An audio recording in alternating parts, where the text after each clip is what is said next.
Delhi CM Arvind Kejriwal jail నుంచి విడుదలయ్యారు. Liquor policy కేసులో ఆయనను మార్చిలో ఈడీ అధికారులు అరెస్టు చేయడంతో ఇన్నాళ్లు తీహార్ జైల్లో ఉన్నారు.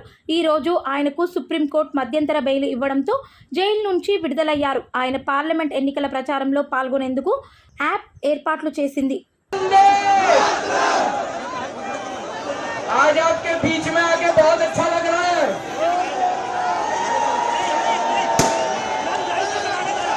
मैंने कहा था ना मैं जल्दी आऊंगा, मैंने कहा था ना जल्दी आऊंगा, आ गया। सबसे पहले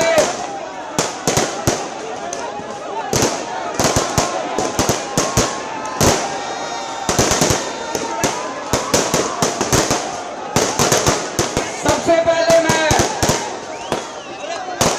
हनुमान जी के चरणों में वंदना करना चाहता हूँ। हनुमान जी के आशीर्वाद